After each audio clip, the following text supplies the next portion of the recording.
Let's face it, tech is wrapped around much of our day-to-day life, so let's make it work for us. Tech Life columnist Jennifer Jolly is back to show us some surprising things our gadgets can do. Hello? Hello, hello. This is exciting. So tech is truly your career, your passion, but you believe we're not always getting everything that we need from our devices. We're all running around with these supercomputers in our pockets, and we are using about 10% of the capabilities. Wow. Everybody, me included. Really? Just putting this segment together, I learned a few new things. Okay, well then I'm excited to dive in because you have some tips on how, we can be using our devices for us more, right? And before we jump in, let me just say I have an iPhone, I have an Android, the Samsung Galaxy phone here. Both are newer phones. If your phone is 2 to 3 years old or older, not running the latest operating system, some of these tips might not work for you. Okay. You can check that before we dive in. But the very first thing is it's called visual search on iPhones or Google Lens on Android phones. Now you hold. Say you see something in your social media feed, you see something out walking around, shoes in an airport, whatever it is, you hold your little side button down on your iPhone like this, and then it kind of shows a little rainbow, and then you can circle that to search it, right? You circle to search, and then it pops up and shows you exactly where to buy it. The lowest price usually comes up right at the top. And then it's the same, very, very similar on the Android phone. You just hold that home button right at the bottom. You circle exactly what it is you want to search. It tells you what it is and where to buy it. I never knew this was a thing. Point at anything, instantly find it online. Yes, it's so perfect when your best friend is wearing like the best outfit ever, or a stranger. Well, that's what I was going to say. If you don't want to go up to a stranger at the airport and you love their shoes, you could just creepily, I guess, say, excuse me. You know where else this works great is if you're thrift shopping and you want to see how much something's really worth. Oh, yeah. Or if you have something in your own house that you want to see how much it's worth, maybe to sell it on, pass it on. On like Poshmark or something. Yes, exactly. And that's so funny you just said Poshmark, because Poshmark, eBay, TikTok, and just general shopping come up in your searches on both devices. This is so exciting. You also have something with this lamp, right? This demo here. This was just what I happen to have in my office, and it shows you the exact same thing. I love it. You can also do this from photos. You can go to Google Lens. You can just go there to start your shopping, and you click that little icon that looks like a camera in the corner. You can also do this on Amazon. So let's say you find a piece of furniture you love. You can take that photo, upload it on Amazon, and find it for less. Oh, easy, easy. You're welcome. I mean, I feel like that's the best segment just right there, but we have more. We have more to talk about. Next is asking your photo library a question, because we all have thousands of photos on our phone. So what's the tip here? Everyone has a bajillion photos, right? So you go I have no memory left. It's embarrassing. I need a new phone. Same. So you go into Google Photos on either phone, or it also works with your native Photos app on your iPhone. You go in there, and all you do is ask a question. You ask a simple question. What are the most interesting photos in my feed? And then it gives you an explanation of why these are your most interesting photos. And I have to say, it was spot on both devices every time. It brought up photos from Cuba and Africa and the people that I've identified as my best friends. And then you can ask it, what food did I eat on vacation? What food did I have in Africa? It pops up, hey, it even said, you had some pretty interesting cocktails. So that stuff that maybe you wouldn't remember. And if someone is asking you about your trip, instead of sitting there like, hold on, it'll just take me like a few minutes to get there, you could put in a question. You can also say, show me my receipts from Home Depot. Show me, we were talking about horses before the segment started, so I pulled it up and just put in horses, and every photo of horses that I have comes up.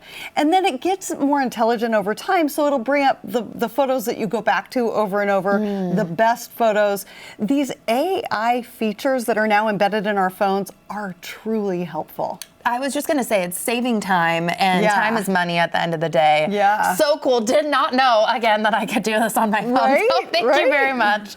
Also, moving right along, your phone is a medical ID bracelet. What? So many people have no idea that you can go in, and on an iPhone, you can just scroll down and in your search bar, write medical ID, and it'll pop up and walk you through how to do it.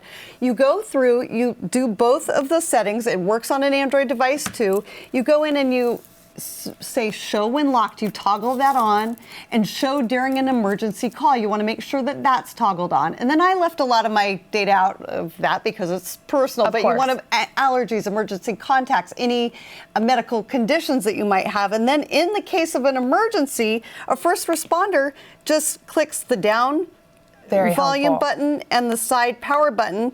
You click that on and you'll see medical ID, so they can use that whether they have your password or not. Works on both devices. On an Android device, you just click the side button, hold it, and incredible. That saves lives. It does. Yeah. And we got to talk about scams too, scam-wise. This is so interesting. Scam texts and emails have gotten terrifyingly good. I almost got scammed a week ago, sadly.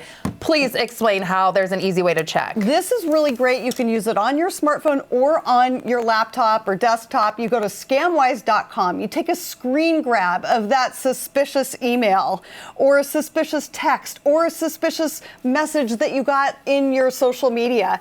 You upload that at scamwise.com. It analyzes it, and then it tells you, yeah, that's a scam, or it's not a scam, and here's why. And it's that education part that I really like. It'll tell you exactly why what you're looking at is a scam, and almost always it's because there's a sense of urgency. Do this, click that, send me money. But if we could teach every parent out there, and it's not only parents, it's usually late teens, early 20s, that have that sense of urgency, they're going to get in trouble. It works so well. Again, you're welcome.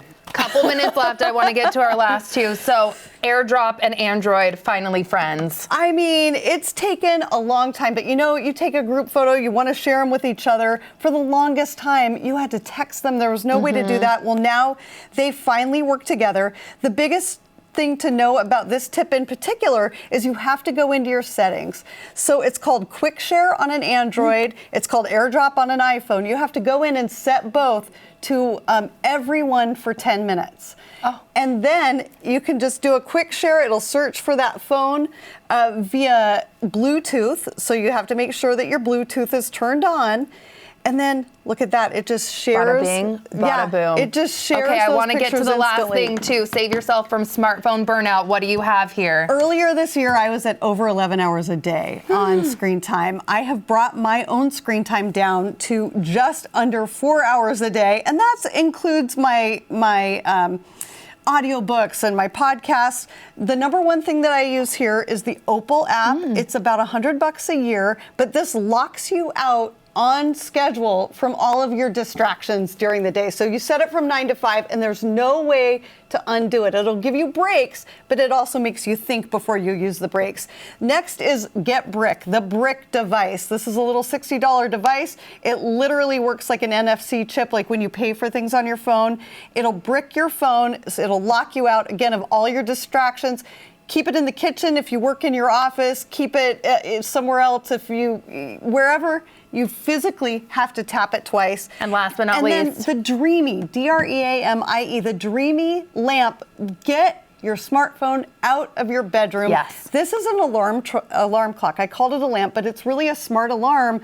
But I use it like a lamp. It winds down with the light fading. It'll wake you up with the light going up. But it has everything that's distracting from your smartphone, like podcasts or audiobooks, white noise apps to help you fall asleep. But it also helps you wake up more gently. No distracting blue light awfulness. So I need. Jen, you had all the tips today. Thank you so much for being here. This was a blast. Thank you. And Jen is always trying the tech, so we'll know what's worth buying or downloading. Follow her YouTube channel, Tech-ish, for even more ways to get the most from our tech.